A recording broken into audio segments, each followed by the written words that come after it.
Welcome to the stage, Nvidia founder and CEO, Jensen Huang.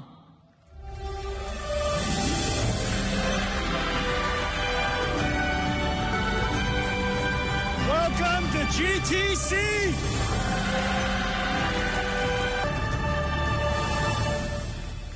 Amazing things are born in simulation.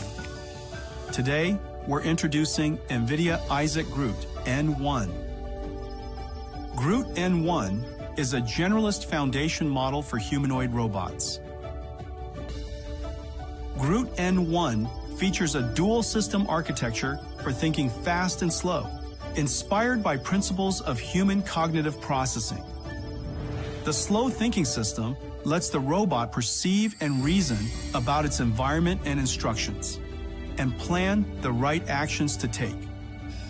The fast thinking system translates the plan into precise and continuous robot actions. GR00T N1's generalization lets robots manipulate common objects with ease and execute multi-step sequences collaboratively. And with this entire pipeline of synthetic data generation and robot learning, humanoid robot developers can post-train GR00T N1 across multiple embodiments and tasks across many environments.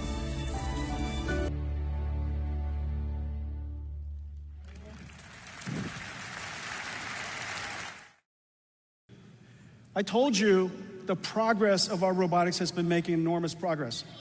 And today we're announcing that GR00T N1 is open sourced.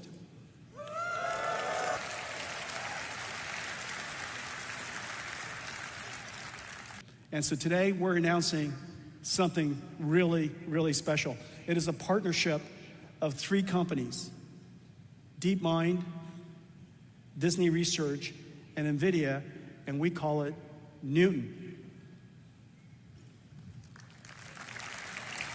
Let's take a look at Newton.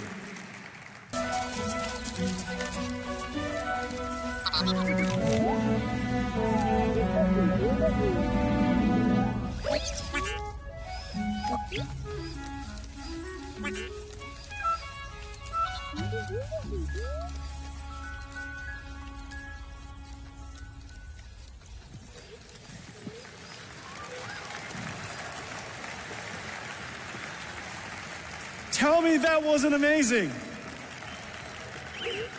Hey, Blue. How are you doing? How do you like your new physics engine? You like it, huh? Yeah, I bet. I know. Tactile feedback, rigid body, soft body simulation, super real time. Can you imagine just now what you were looking at is complete real-time simulation? This is how we're going to train robots in the future. Just so you know, Blue has 2 computers, 2 Nvidia computers inside. Look how smart you are. Yes, you're smart. Okay. All right. Stand right here. Stand right here. All right, good. Right there. That's good. All right, stand. Nvidia Blackwell is 50,000 times faster than the first CUDA GPU. These orders of magnitude gains in speed and scale are closing the gap between simulation and real-time digital twins.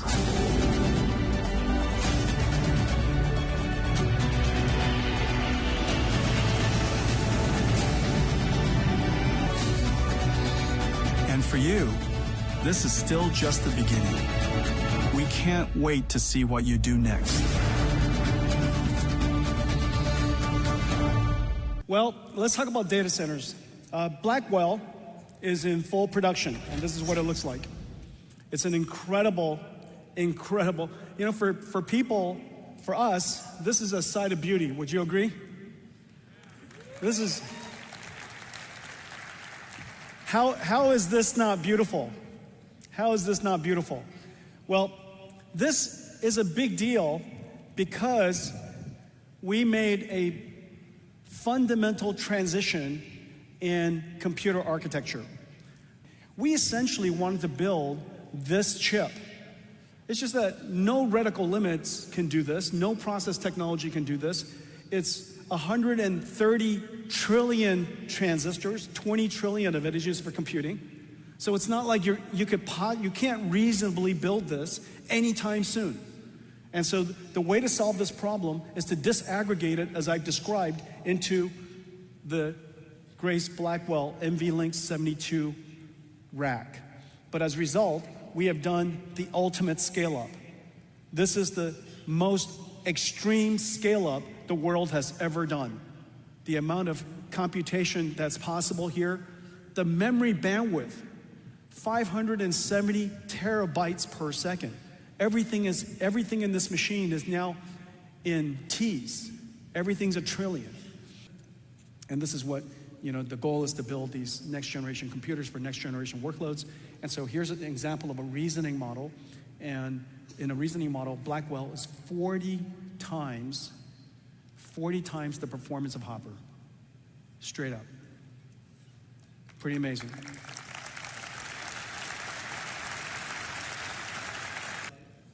Computer companies all over the world are ramping these incredible machines at scale. And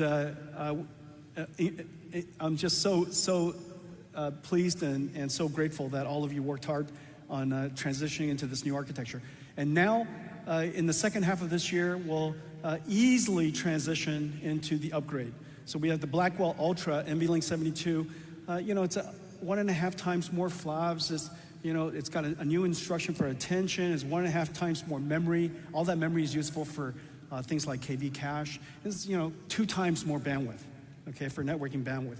And so now that we have the same architecture, we'll just kind of gracefully glide into that, and that's called Blackwell Ultra, okay? So that's coming second half of this year. Vera Rubin is incredible because the CPU is new. It's twice the performance of Grace, had more memory, more bandwidth, and yet just a little tiny 50-watt CPU is really quite incredible, okay? And Rubin, brand new GPU, CX9, brand new networking smart NIC, NVLink 6, brand new NVLink, brand new memories, HBM4. Basically, everything is brand new except for the chassis. And this way, we could take a whole lot of risk in one direction and not risk a whole bunch of other things related to the infrastructure. And so Vera Rubin, NVLink 144, is the second half of next year. Rubin Ultra, second half of 27. It's NVLink 576, extreme scale up.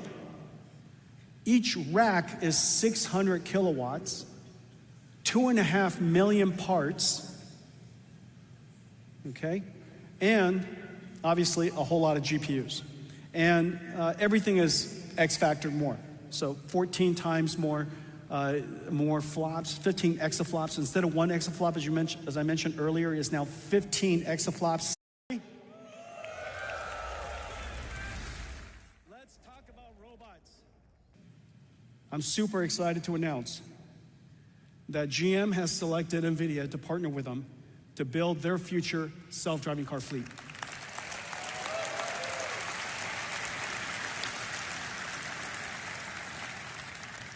The time for autonomous vehicles has arrived, and we're looking forward to building with GM AI in all 3 areas.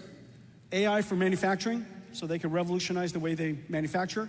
AI for enterprise, so they can revolutionize the way they work, design cars and simulate cars, and then also AI for in the car. Nvidia is accelerating AI development for AVs with Omniverse and Cosmos. Cosmos prediction and reasoning capabilities support AI-first AV systems that are end-to-end trainable. From log data, Omniverse builds detailed 4D driving environments by fusing maps and images, and generates a digital twin of the real world, including segmentation, to guide Cosmos by classifying each pixel. Cosmos then scales the training data by generating accurate and diverse scenarios, closing the sim-to-real gap. Omniverse and Cosmos enable AVs to learn, adapt, and drive intelligently, advancing safer mobility.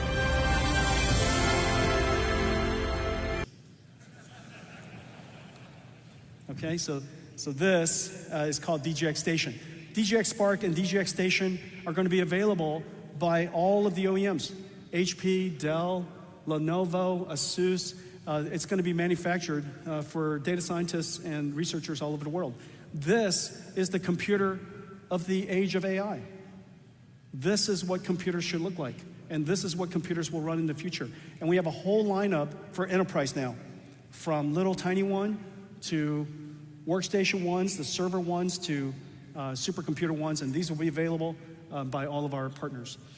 The Nvidia time. And what they do is just one thing. They host. We're also announcing today this incredible model that everybody can run. And so I showed you earlier R1, a reasoning model. I showed you versus Llama 3, a non-reasoning model. And obviously R1 is much smarter. But we can do it even better than that. And we can make it possible to be enterprise ready for any company. And it's now completely open source. It's part of our system we call NIMS. And you can download it. You can run it anywhere. You can run it on DGX Spark. You can run it on DGX Station. You can run it on any of the servers that the OEMs make. You can run it in the cloud. You can integrate it into any of your agentic AI frameworks. Last generation language model does a one-shot. So the one-shot. And so today we're announcing the Nvidia Dynamo.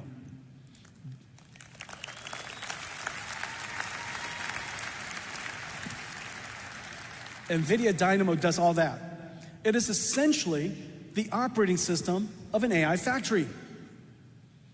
Whereas in the past, in the way that we ran data centers, our operating system would be something like VMware. And we would orchestrate, and we still do, you know, we're a big user, we orchestrate a whole bunch of different enterprise applications running on top of our enterprise IT. But in the future, the application is not enterprise IT, it's agents. And the operating system is not something like VMware, it's something like Dynamo. Hey, Blue. Let's go home. Good job. Good little man. Thank you, I love you too. Thank you.